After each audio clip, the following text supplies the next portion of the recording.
What's going on, everybody? We are back here, and the update is now live. Just logged in now, and let's have a look here. 5.0. So this was a pretty big update because they're also adding in a new time arena mode, Mojo Mayhem, and I'm not sure if I'm pronouncing that right, but I'm gonna go with Mojo. And looks like we do have the list of the 6 new playable characters now. And I think everyone was kind of wondering who the last, either the 1 or the 2 characters were. And then it looks like it's going to be Yelena and the Red Guardian. So it looks like it's going to be some sort of skilled military team. And of course, the most anticipated battle sim for Blitz. That's finally in the game now, and that's available for people that have reached level 60, which is pretty amazing. They can basically simulate it in seconds versus trying to spend hours of gameplay trying to run through the fights and everything like that. So that's gonna be really game changing. And ISOA stats, now you can lock them in your arena shards as well. And now with that, probably one of my favorites is being able to adjust your save squads from the roster screen. I think that's pretty nice. You don't have to jump into like into your Blitz game mode first or whatever, and then you have to go in there and then change the teams from there. And of course, they're adding in a new event that's coming in here next week for Shatter Star, and of course, new Dark Dimension 4 profile frames for those guys that complete it. No one's completed it just yet, but still, that's pretty impressive. That's a pretty impressive update. In your mailbox, you'll also get something for doing their maintenance. And what I really recommend is make sure you guys are not using this right away here, especially if you've got your Blitz charges maxed. I would just save it for Yellow Jacket or whoever comes next. We've got 29 days, and usually what I do is I usually save them up. And that way you got that extra little couple of hits there that you can use. Plus the raid energy refills and the war energy, they come in handy. And like I said, it expires in 29 days, so it's not really a big rush to use it up. But anyhow, Shatterstar, he's in the game now, and his event's coming in about a week or so. And his Red Stars is also available now too, with the increased 15% chance. And only thing I'll mention on that is maybe don't use it right away here, because I do find that when they just launch these updates, there's always some bugs right on the launch day. So what I would recommend is if you guys are going to use up your Red Stars that you've been saving up, just maybe wait a couple of days or something just to let them sort out the bugs. Otherwise, the drop rates might still be a little wonky or whatever. But that's what I recommend. And of course, we've got Iceman and we've got Kitty coming as well, and along with some other characters. So definitely don't use all your Red Stars right away. Make sure you're saving some for the other guys. So we got Iceman coming. I don't think we're going to talk too much about him because his skill set's already been kind of looked at, and it was released last week. What's interesting is definitely Red Guardian. I think for sure. I don't think we, he's been in the game files for a while now, and I know they just recently added their some of the stats in the data mine. But yeah, it looks like they finally added them in there. And Soviet Slam, first skill. Yeah, it doesn't seem anything. Actually, it's very similar to Captain America's attack, where he gets defense up, and then in war, applying defense up to adjacent allies. So that's kind of nice. That means this can work both ways, in defense and in offense. I like that. I like that better than when they try to make it so you have to put it on defense or you have to put them on offense. Iron Curtain, clearing 1 negative, and if this character falls above, if this character is above 50% health, gain taunt. So that's pretty nice. And then of course they get an assist from Yelena. So that's pretty nice. And again, applying defense up to all allies. So this is a very similar scare to Captain America as well, just in terms of giving everybody defense up. And of course, the taunt.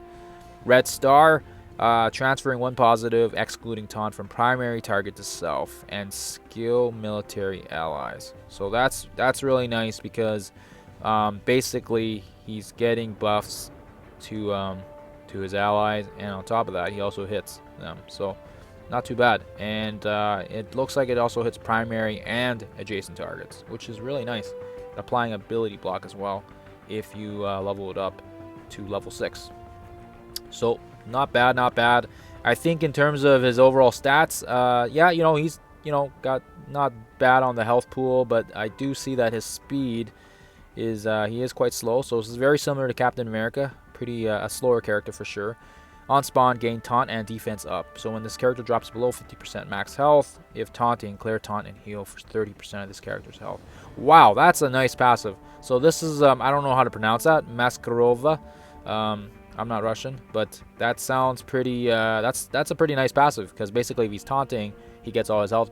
He gets a pretty good, bump up with his health back.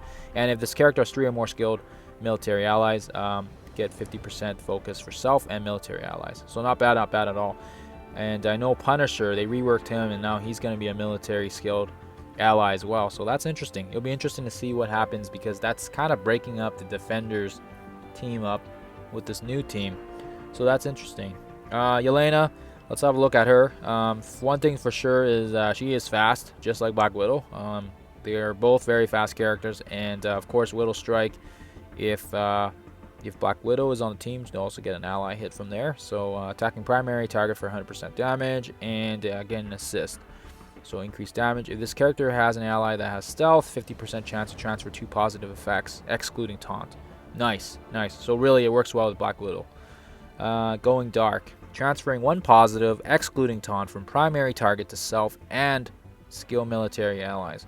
So this will be interesting, because between her and Red Guardian, they should be transferring a lot of positives, especially if it's a military skill team. So that's going to be interesting for sure to see. And I think, I don't know if, obviously I know the skill military right now is, I only know of Punisher right now that's in that list. And I think there's a couple minions in there too, but that's interesting. Dazavinya, I'm not sure if I'm pronouncing that right. Attack primary target and adjacent targets for 100% damage. This attack cannot be blocked. Okay, that's nice. Increasing damage. And it looks like here, basically gaining more crit chance and clear deflect on primary and secondary targets. Ooh, so this would be very nice, because deflect, as everyone knows, can also block stuns and and disruptions, and that's really nice. So they can take off the deflect. That's nice. It helps. Obviously Black Widow out, especially too if she's just applying the bleeds. Pretty nice. All right. Other than that, she's a fast character, so I mean she's gonna have some pretty good synergy with Black Widow. And now we just take a look at the skill, or actually what I should do is filter military first. I think I'll probably have better luck with that way. So if we take a look here at the skill military, no surprises. Punisher, he did get a little bit of I didn't look at the exact changes, but I know that if he, if this character has 3 or more skill military allies, transfer positive effect from primary to self, and skill military allies. So really, they're really leaning on this buff exchange between between all the military allies. So that's really nice. And then, of course, I think with Killmonger as well, same thing. If this target has 3 more skilled military allies, transfer 1 positive effect from primary to target to self and skilled military allies. So basically, there's going to be a ton of buffs on these guys going back and forth, which is really nice. Really, really nice. Okay, so that's going to be weird. It's definitely going to change up some of our teams with the Wakandans and with the Defenders as well. But it'll be interesting. And then, obviously, I don't really know where this guy sits in, but yeah, I haven't really even leveled him up. So, but his passive. In war, military allies get 30% damage. And they get health as well. So this will be interesting. I haven't even leveled this guy up, but that's nice. Another character we don't really use, and they're kind of making it so that he's at least viable in the game. So that's kind of nice. That's really nice, actually. So, okay. All right, so those are the 2 new characters that obviously I think everyone thought it was going to be Jubilee and some other character, maybe Gambit or Nightcrawler or Rogue. Those were the ones that are kind of floating around, but unfortunately, unfortunately they're not in the game. I was hoping for Professor Xavier, but unfortunately, yeah, it is what it is. In terms of the blitzing, I've already tried blitzing, and it looks like the sim's still disabled. It's locked right now because I'm assuming we've already started blitzing. And this was before the update, so of course they're not going to just enable that. That's going to probably screw around with things, and that's why they haven't done anything like that. So that's why I think it's still locked. But yeah, Yellow Jacket's coming on Thursday, so that'll be interesting to see that. And then hopefully we can at least see if that's going to change how the blitz predictions are, especially now that it only takes a few seconds to do the blitzing and you can run your full rotations. Other nice thing too I forgot to touch on is the fact that while you're in here now, you can also look at your roster and you can edit it, and you can create a new one or you can manage it, and that's really nice because yeah, you're always I was always bouncing back between either blitzing or whatever, or raids, and that way you can configure your teams. But nice we can actually do it here, so that's really nice. They've added that in here in the roster, so that for me is a big win. I really like how they did that. And of course now the real-time arena is the new one they added, Mojo's Arena. And as you can see here, I don't really know if oh, I guess it is enabled. I wasn't 100% sure if they have it going just yet here, but I think I might have just froze my game. Yep, I think I might have just froze my game here. Okay, I am gonna quickly shut it off here and reset. Alright, sorry about that, guys. Yeah, I don't know what happened. I think I just froze my game there, but it looks like, yeah, when I hit the go, it basically started off the arena, and now I guess I can probably hit the battle. And yeah, it'll be interesting to see how that goes. So I'm gonna probably experiment with that later on, but I don't want to do that and eat up your guys' time. But yeah, and last thing I'll leave you guys with here is to do more. I was hoping to do a couple chapters when they released it, but doesn't look like they've unlocked that just yet, so it'll probably be the next update. But when that does happen, I'll shoot some videos out for those, or at least on my walkthrough of it when we go through and play. Other than that, yeah, I better get back to Alliance War here. It looks like it's going to be a pretty tight win here. If we win, we're going to have to really have to push here. But all right, guys, we will catch you in the next one. Hopefully you guys like the update and everything like that. And I do like the skin on this with Iceman coming in. That's pretty cool. I like how the game's added a frosty look to it, especially because it's Christmas time. All right, guys, thank you for watching, and as always, happy gaming.